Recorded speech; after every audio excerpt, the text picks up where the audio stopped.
வணக்கம் and welcome to EMIS பேசி Tamil kitchen. இன்றைக்கி நம்ம சேனலில் என்ன பார்க்க போகிறோம் அப்படின்னு சொன்னால், வீட்டில் வந்துட்டு தெய்வ சக்தியை அதிகரிக்க என்ன செய்யணும் அப்படின்னு சொல்லிட்டு பார்க்க போகிறோங்க. ஒரு சிலர் வீட்டுக்குள்ளே நுழைஞ்சாலே சரி, அப்படியே ஒரு தெய்வீகமாக இருக்கும். அப்படியே வந்து ஒரு கோயிலுக்குள்ளே நுழைஞ்ச மாதிரி இருக்கும்.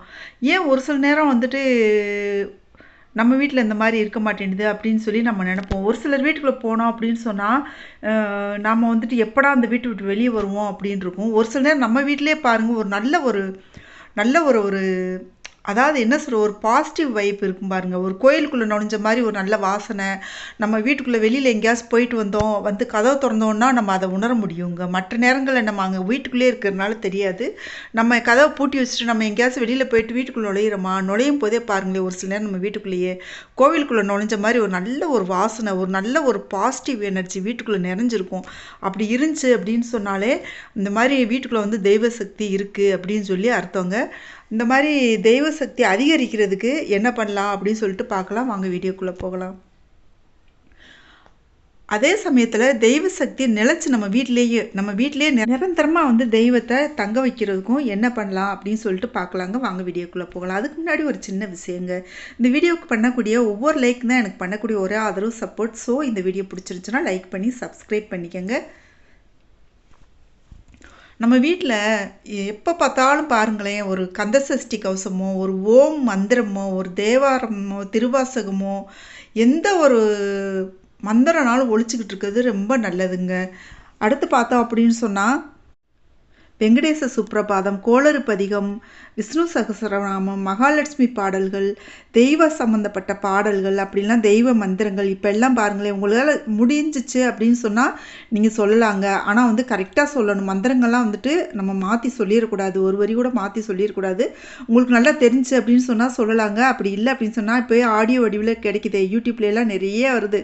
இப்போ அது மாதிரி மெல்லிசா, அதாவது ஒரே சவுண்டெல்லாம் போட்டு விடக்கூடாதுங்க. எப்போவுமே மெல்லிசாக அந்த சவுண்டு வந்து வீட்டுக்குள்ளேயே கேட்டுக்கிட்டு இருக்க மாதிரி இருக்கிறது தெய்வ சக்தியை வந்துட்டு வீட்டில் வந்து நிலச்சி இருக்க வைக்கக்கூடிய ஒரு விஷயங்க. தினமுமே வந்து சாம்பிராணி போடணுங்க. வீட்டில் காலையில் சாயங்காலம் சாம்பிராணி போடலாம். உங்களால் 2 நேரம் போட முடியல அப்படின்னு சொன்னால் ஒரு டைம் போடலாம். சப்போஸ் நம்ம வந்துட்டு தூள் சாம்பிராணி போடணும்னா அடுப்பு பற்ற வைக்கணுமேங்க, என்ன பண்ணுறதுக்கு, அங்குக்கெல்லாம் என்ன பண்ணுறதுன்னு ரெடிமேடு சாம்பிராணி கிடைக்குது இல்லையா? ஏதோ ஒன்று நல்ல வாசனையாக இருக்கணும், அவ்வளோதான். வீட்டில் வந்துட்டு பூஜை அறையில் எப்போவுமே கொஞ்சோன்னு ஒரு பாத்திரத்தில் போட்டு பச்சை கற்பூரம் கொஞ்ச நாள் வந்து நம்ம பூஜை அறையிலையோ சாமி அலமாரியோ சாமி வச்சு கும்பிட்றோம் இல்லையா, அந்த இடத்துல வந்துட்டு வச்சுக்கிறது ரொம்ப நல்லதுங்க. தினமுமே வந்து வீட்டில் வந்து விளக்கு ஏற்றணுங்க. அந்த விளக்கு ஏற்றுனா பாருங்கள், தெய்வ சக்தி வீட்டில் வந்து நிலச்சி இருக்கும். கட்டாயம் வந்துட்டு வீட்டில் வந்து தினமுமே விளக்கு ஏற்றணுங்க. ஒரு சிலர் ஒரு வழக்கமாகவே வச்சுருப்பாங்க, வெள்ளி செவ்வாய்க்கு மட்டும் விளக்கு ஏற்றுவாங்க. மற்ற நாட்களில் வந்துட்டு வீட்டில் சாமி கும்பிட மாட்டாங்க, வெள்ளி செவ்வாய்க்கு மட்டும் சாமி கும்பிடுவாங்க. அது மாதிரிலாம் இல்லாமல் தினமுமே வந்து வீட்டில் வந்துட்டு குளிச்சுட்டு சாமி கும்பிடணுங்க. சாமி கும்பிட்டுட்டு காலையில் சாயங்காலம் வந்துட்டு விளக்கு ஏற்றலாம். சரி, எங்களுக்கு நேரம் இல்லைங்க, எப்போவாச்சும் ஒரு வாட்டி தான் ஏற்ற முடியும் அப்படின்னு சொன்னால் உங்களுக்கு டைம் கிடைக்கும் போது வந்துட்டு நீங்கள் வந்து விளக்கு ஏற்றலாங்க. தினமும் ஏதாச்சும் ஒரு நைவேத்தியம் சாமிக்கு, கற்கண்டு ஏதாச்சும் ஒன்று, ஒரு வீட்டில் எது இருக்கோ, எந்த பழம் இருக்கோ, ஏதோ ஒன்று வச்சு 2 பேரிச்சம்பழமோ, இல்லை நம்ம சமைக்கிற சாப்பாடே கூட எச்சிப்படாமல் முதல்ல எடுத்து வச்சு நம்ம சாமிக்கு படைக்கலாங்க. வீட்டில் வந்துட்டு குழந்தைங்களையோ பெரியவங்களையோ யாரையுமே வந்துட்டு கண்டபடி திட்டுற வேலை வச்சுக்கக்கூடாதுங்க. ஒரு சிலர் வந்துட்டு குழந்தைங்கள வந்துட்டு அப்படி மோசமான வார்த்தைகளாலெல்லாம் திட்டுவாங்க.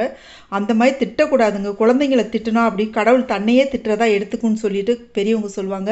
அதனால் குழந்தைங்கள வந்துட்டு நம்ம அடிக்கிறதோ திட்டுறதோ அந்த மாதிரி வச்சுக்கூடாதுங்க. ஏதாச்சும் தப்பு பண்ணாங்கன்னா நம்ம அன்பாக சொல்லி திருத்துறதுக்கு வழியை பார்க்கணும். அதை விட்டுட்டு எதுவுமே திட்டக்கூடாதுங்க.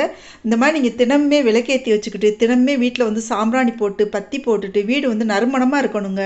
இந்த மாதிரி இருந்துச்சு அப்படின்னு சொன்னாலே கட்டாயம் வந்துட்டு அந்த வீட்டில் வந்து தெய்வம் வந்து தேடி வந்து உட்காரும், நிரந்தரமாக இருக்கவும் செய்யும். வீட்டுக்கு வந்துட்டு சுமங்கலிங்க யாராச்சும் போனாங்க அப்படின்னு சொன்னால் அவங்களுக்கு வந்துட்டு குங்குமம் கொடுக்கலாம். இல்லை பெரியவங்க வந்துட்டு வந்தாங்க அப்படின்னு சொன்னால் அவங்க கையால் நம்ம வந்துட்டு குங்குமம் வாங்கிக்கலாம்.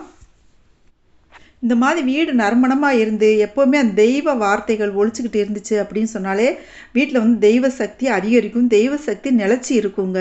இந்த பாடல்கள் சொன்னேன் இல்லையா, மந்திரங்கள் பாடல்கள் நம்ம ஃபோன்லேயே வந்துட்டு நம்ம யூடியூப்லேருந்து வருது, அதில் இருந்தே கூட மெல்லிசா, அதாவது மெல்லிசா அந்த மந்திரங்கள் ஓடிக்கிட்டே இருக்கணுங்க. அந்த மாதிரி மெல்லிசா, அதாவது காதை வந்து அழுத்தாத சவுண்டில் மெல்லிசான ஒரு சவுண்டில் போட்டு விட்டுட்டு நம்ம வாட்டுக்கு மற்ற வேலைகளை பார்க்கலாம். அது வந்து லைட்டாக ஒரு காதில் விழுந்த மாதிரி இருக்கணும், விழுகாமல் இருக்க அந்த மாதிரி மெல்லிசான சவுண்டில் வச்சு விட்டு நீங்கள் பாருங்கள்.